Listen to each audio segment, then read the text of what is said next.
वाराणसी के ज्ञानवापी केस में व्यास जी तहखाने में पूजा की इजाजत देने वाले रिटायर्ड जज अजय कृष्ण विश्वेश्वर से न्यूज 18 ने खास बातचीत की है। इस बातचीत में अजय कृष्ण विश्वेश्वर ने कहा कि मैंने सबूतों के आधार पर फैसला सुनाया।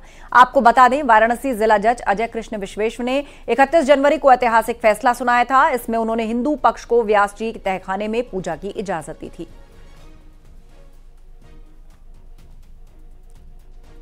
ऐतिहासिक फैसला आपने सुनाया है, उसको लेकर के क्या कहना चाहिए? मैं अभी थोड़ी देर पहले कहा, मैंने फिर दोबारा मैं रिपीट कर रहा हूँ, जो भी मैंने फैसले दिए अपनी बेस्ट एबिलिटी के अनुसार दिए और जो है सभी अपने जजमेंट्स में मेहनत करता था। मैं सोचता था कि अपनी ओर से बेस्ट करूं ताकि जब वो चीज़ बाहर जाए तो पब्लिक डोमेन में जाए तो ये माना जाए कि जज ने एक अच्छा फैसला दिया है। सभी मैंने इसी उद्देश्य को ध्यान में रख के सब फैसले दिए। रिटायरमेंट के दिन अंतिम दिन वो था, तो ऐसे में एक बड़ा फैसला को लेकर के क्या उस वक्त दिमाग में चल रहा था और क्या मतलब लगता था कि ये जो फैसला है आने वाले समय के लिए क्या कैसा रहेगा? जब एप्लीकेशंस मेरे सामने जब आती थी तभी उनका निपटारा करता था। जब प्रार्थना पत्र मेरे सामने सुनवाई के लिए आया, जब मेरे द्वारा बहस सुनी गई, उसके बाद ही नियमानुसार उसका आदेश किया गया। इसके अलावा और कोई बात नहीं थी। अंतिम दिन ये फैसला दिया जिसको लेकर के मुस्लिम पक्ष हमेशा से आपत्ति जाहिर कर रहा है, हाई कोर्ट में भी गया है, तो क्या लगता है कि क्या उनको साक्ष्यों पर विश्वास नहीं है? नहीं, मैं उनके बारे में कोई कमेंट नहीं करूंगा। इतना कहूंगा कि जैसे आमतौर पर ये पहले भी हमने देखा है, जो भी फैसला जिसके पक्ष में आता था तो वो तो अपना प्रसन्न होकर चला जाता था, जिसके भी कोई फैसला खिलाफ आता था उसको आक्रोश रहता था। ये बातें पहले भी हमने देखी हैं कई बार, ऐसी बात नहीं है। बाकी इसके अलावा मैं और कुछ नहीं कहूँगा। सबका अपना अपना विवेक है, सोचने का तरीका है। हम अपना काम कर रहे हैं, बाकी लोग अपना देखते हैं अपने हिसाब से। 31 साल बाद पूजा का अधिकार जो मिला, आपने तमाम तथ्य देखे होंगे, साक्ष्य देखे होंगे, उन्हीं साक्ष्यों के आधार पर एक फैसला आपने सुनाया, तो क्या वो उस फैसले से इस तरीके की जो नाराजगी जाहिर की जा रही है वो क्या उचित है? क्योंकि साक्ष्यों के आधार पर ही आपने दिया होगा।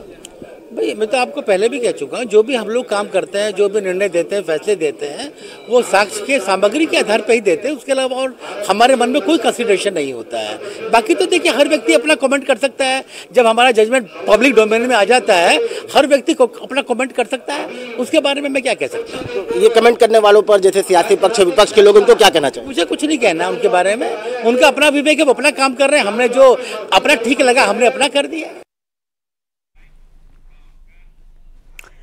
ज्ञानवापी को लेकर एक इतिहासकार का बड़ा दावा सामने आया। इतिहासकार प्रोफेसर इरफान हबीब ने ज्ञानवापी को मंदिर बताया। इरफान हबीब ने कहा कि 300 साल बाद मंदिरों का मुद्दा उठाने पर सवाल उठाए गए। कहा गया कि काशी मथुरा में बदलाव कानून से संभव है। 1991 के उपासना स्थल कानून के तहत इसका मौजूदा स्वरूप संरक्षित है। इसके मुताबिक 1947 की स्थिति बरकरार रखनी होगी। अगर कोई तब्दीली करनी है तो कानून बदलना होगा। इतिहासकार ने यह भी कहा कि जो हुआ वो हुआ, अब 300-400 साल बाद इन्हें दुरुस्त करने की जरूरत है। औरंगजेब के ज़माने में मथुरा में एक बहुत बड़ा मंदिर बना था। वीर सिंह बुंदेला जो जहांगीर के ज़माने में बड़े राजा थे बुंदेलखंड के, तो मंदिर तोड़कर उन्होंने मस्जिद बनाई औरंगजेब ने। और यही काशी विश्वनाथ के साथ बनारस में हुआ। वो इतना बड़ा मंदिर नहीं था, लेकिन बहरहाल तो इसमें तो दो राय नहीं है, ये तो तारीखों में ही लिखा गया है। तो ये सब गलत है। जो बात तारीख में हो गई वो हो गई। वो भी अब जो मस्जिद हैं वो 300 साल से ज़्यादा पुरानी है। ये भी तो कोई आर्कियोलॉजी में किसी भी इमारत को जो इतनी पुरानी हो तोड़ना नहीं चाहिए, मस्जिद हो या मंदिर हो।